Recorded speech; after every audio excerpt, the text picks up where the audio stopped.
Okay, so you want to own Air Force One. Money isn't a problem for you. You've got the kind of fortune where 8 figures doesn't make you blink, and you've decided the most powerful airplane on Earth should have your name on the title. Fair enough.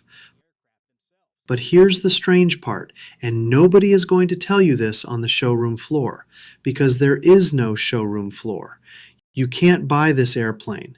Nobody can. Not you, not a billionaire, not even the president. The most famous jet in the world is not for sale, has never been for sale, and the man who flies in it doesn't actually own it either. He just borrows it. So who pays for it? You do. Every taxpayer does. So let's do this anyway. Let's walk through it step by step, like you really could buy it. What it actually is, what it costs to fly for a single hour, what's hidden inside that makes the price insane, and the new one being built right now that lost a giant company billions of dollars. By the end, you'll understand the most expensive way to travel ever invented by humans. Stay with me. Step 1. What are you actually buying? Because the first surprise is that Air Force One isn't really a plane at all. It's a call sign. Any United States Air Force aircraft becomes Air Force One the moment the president steps aboard, and the second he steps off, the name disappears. So what is the famous blue and white jumbo jet you picture in your head? Officially, it's the VC-25A, a heavily modified Boeing 747, and there isn't one of them. There are two, nearly identical, so the president always has a backup ready to go. Now think about that for a second. The standard Boeing 747 was already one of the largest passenger jets ever built. The military took that, gutted it, and rebuilt it into a flying fortress. So when you say you want to own Air Force One, what you're really asking for is a custom 747 that has been turned into the most protected machine in the sky. Sounds expensive, right? Oh, you have no idea, because we haven't even talked about what it costs just to turn the engines on. Step 2. The hourly bill. Forget the purchase price for now because there isn't one you can pay. Let's ask a simpler question. How much does it cost just to fly this thing for 60 minutes? Take a guess. A nice private jet costs a few $1,000s an hour. A normal airliner maybe $10,000 or $20,000. Air Force One? Recent Air Force figures put the cost to operate the VC-25A at roughly $200,000 per flight hour. Some estimates climb even higher once you fold in everything. $200,000 for 1 hour. Sit with that. Every single hour this plane is in the air, it burns through more money than most Americans make in 3 or 4 years. A short flight from Washington to New York? That's tens of thousands of dollars. Gone before the seatbelt sign even turns off. So why on earth does it cost that much? Is it gold-plated? Not exactly. It's something far more expensive than gold. Let's go inside.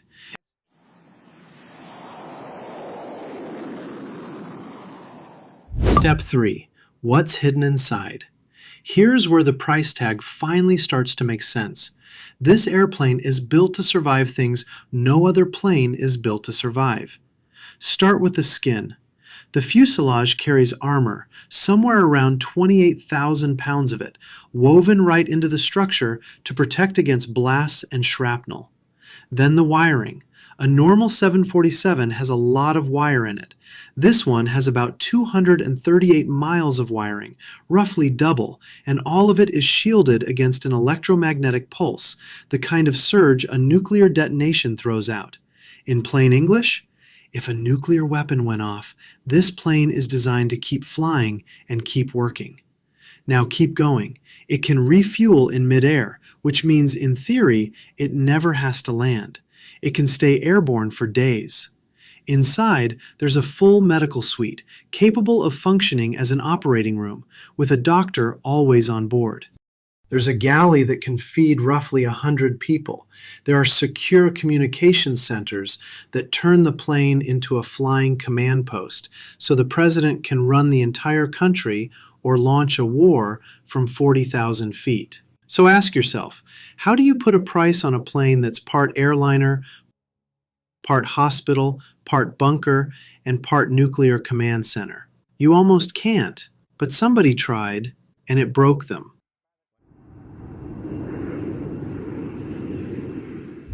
Step 4. The new one that lost billions. Those two jumbo jets are old now, in service since the early 90s, and America needs replacements. So a new pair is being built right now, the VC-25B, based on the bigger, newer Boeing 747-8. And the story of these two airplanes is one of the most expensive disasters in aviation. Here's what happened. Back in 2018, Boeing signed a fixed-price contract. That phrase matters, so let me explain it. Fixed price means Boeing agreed to deliver these jets for one set sum, no matter what it actually cost to build them. The idea was to protect you, the taxpayer, from overruns. The reality? It became a trap. Costs exploded. The total program is now expected to run somewhere north of $5 billion. And because the price was locked, every dollar over the line came out of Boeing's own pocket. How much have they lost? More than $2.5 billion by some reporting on just two airplanes. Two. And they're years late. The jets were supposed to arrive in 2024. Now, the Air Force doesn't expect the first one until around 2028. So picture that.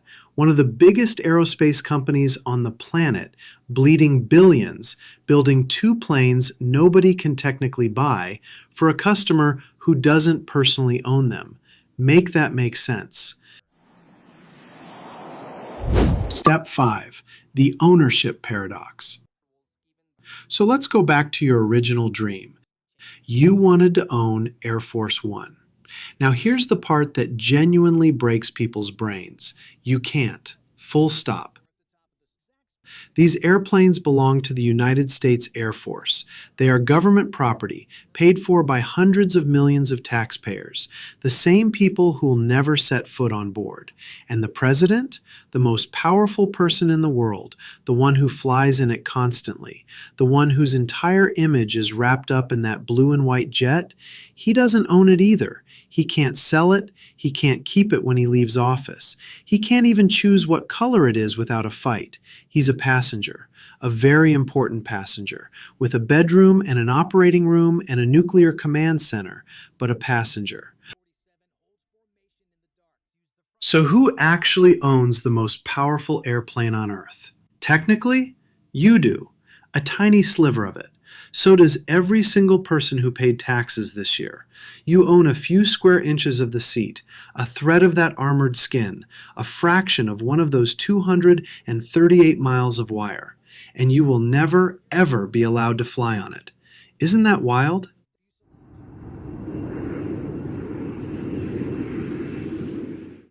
So let's run the numbers one last time, because this is where it clicks.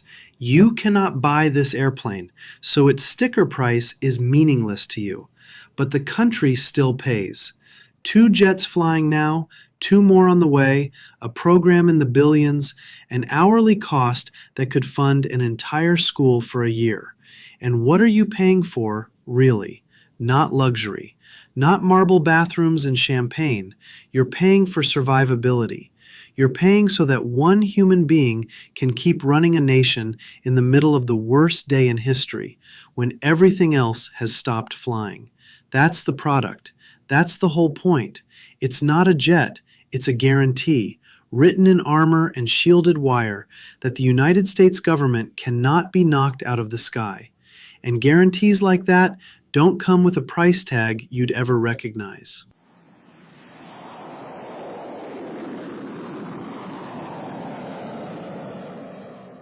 So, do you still want to own Air Force One? Now you know the truth. It isn't even a plane. It's a call sign that lands on whatever aircraft is carrying the president. The real jet costs around $200,000 for every hour it flies, and it's part hospital, part bunker, part flying war room, wrapped in armor and built to outlast a nuclear blast. Its replacement is years late and drowned a giant company in billions of dollars of losses. And the strangest secret of all? Nobody owns it. Not you, not the billionaires, not even the president who can't fly without it. It belongs to everyone, which means it belongs to no one. So here's the honest question to end on. Is it the most absurd waste of money ever to leave the ground? Or is it exactly what it costs to keep the most important person in the country flying when the whole world stops? Because Air Force One doesn't ask how rich you are. It doesn't even ask who's president. It asks one thing. Is he on board? And the moment he is, it becomes the most powerful airplane in the history of the world.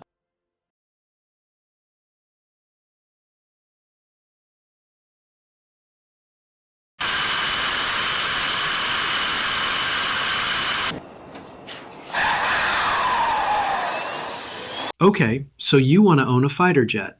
Good news, you can legally do it. Bad news, the price tag is the easy part. See, you imagine the moment.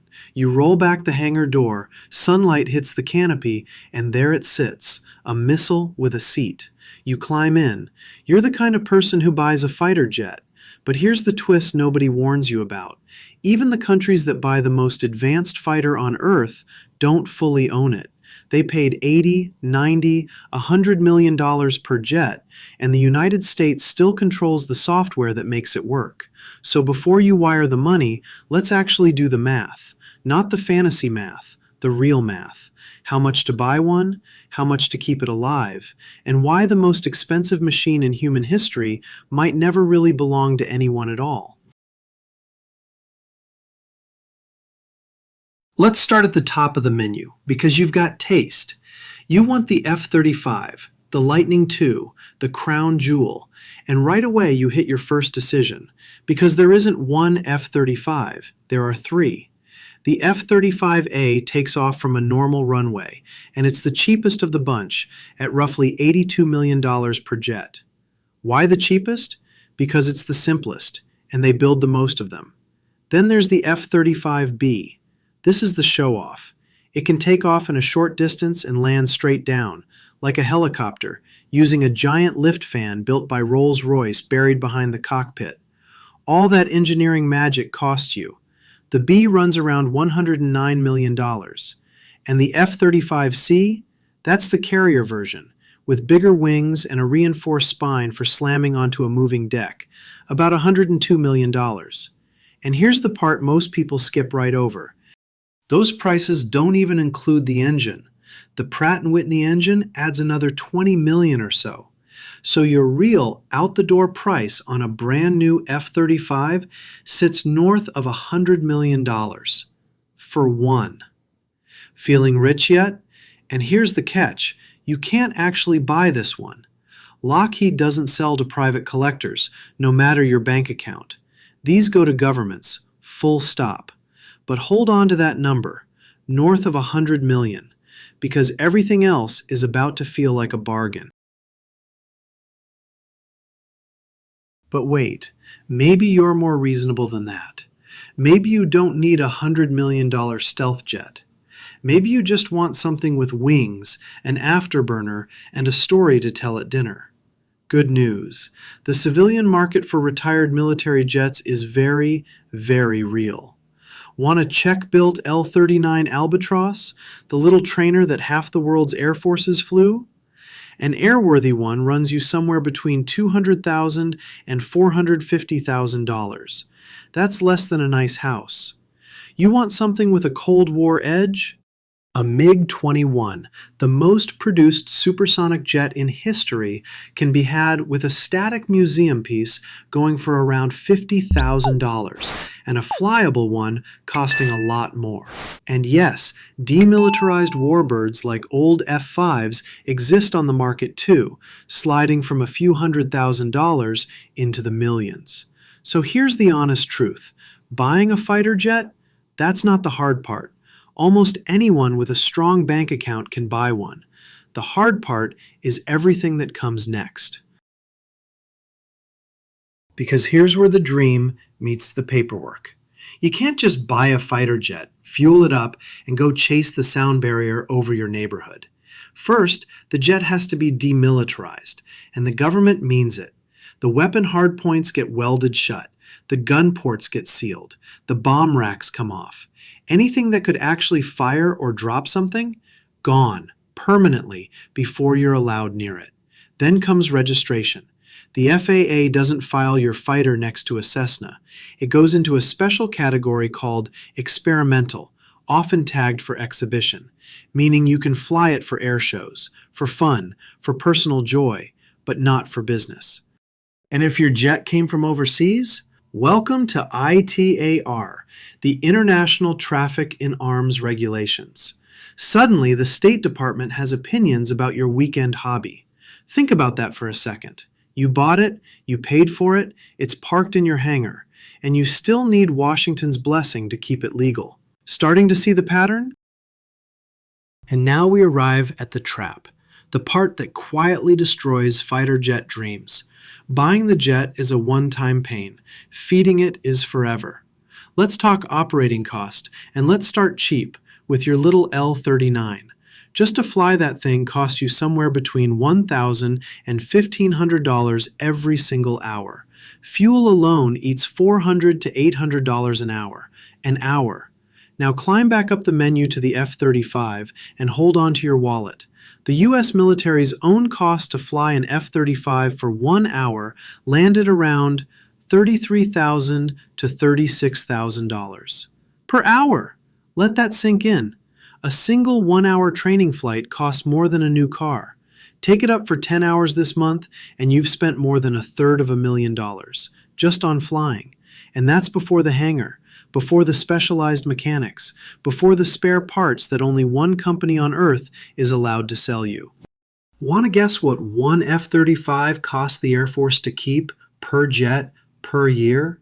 Around $7.5 million every year for one airplane that mostly sits still. Here's the comparison that hurts. A brand new luxury family home costs less than what the Air Force spends keeping a single F-35 alive for 1 year. Not buying it, just keeping it. The truth nobody puts on the brochure. A fighter jet doesn't have a price. It has a meter, and the meter never stops. The day you stop paying is the day it stops flying. So who actually pays for all this? Let's zoom out because the numbers stop being personal and start being national. The F-35 isn't just expensive. It is the single most expensive weapons program in human history. Add up the cost to buy the whole fleet, plus the cost to fly and maintain every jet across its entire life, all the way out to the year 2088, and you arrive at a number that barely sounds real. $2 trillion, with a T. Just the sustainment piece, the keeping them flying piece, jumped 44% in 5 years, from $1.1 trillion to over $1.5 trillion. And here's the cruel little joke buried in the spreadsheet. As that total climbed higher and higher, the watchdogs found the jets were actually flying less and were available less often. More money, less flying. Think about that math for your own jet for a second. The most advanced fighter ever built, and the bill goes up while it sits in the hangar. Does that sound like a machine you own, or a machine that owns you? Now here's the part that should genuinely stop you cold. Let's say you're not a billionaire collector. Let's say you're an entire country. You're Germany or Belgium or Canada, and you wrote a check for billions of dollars for a fleet of brand new F-35s. You'd think that makes them yours, right? You paid, you signed, they're parked on your soil, with your flag painted on the tail. Here's the uncomfortable truth. They are never fully yours. Every F-35 runs on a software and logistics brain. First a system called Alice, now its successor called Odin. And that brain talks home. Each jet's data, where it flew, what it saw, how its sensors performed, ultimately flows back to servers in the United States. Foreign operators can't just write their own mission software and load it up. They need American approval. Pull the jet away from that system, and its stealth, its targeting, its maintenance all start to degrade. You can own the metal, the engine, the wings, the seat, but the brain that turns it into the most dangerous airplane in the sky stays leashed to a building across an ocean. So ask yourself, if you can't fly it your way, can't update it without permission, can't even keep your flight data private, did you buy a fighter jet or a very expensive subscription with a jet attached? Now, before the comments explode, let's be precise, because this is where myth and fact get blurry.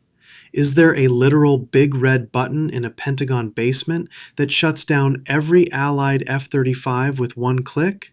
No. That's the movie version, and it's not how this works. There is no proven magic kill switch. But the real story is almost more unsettling because it's quieter. The control isn't a single button, it's the entire ecosystem.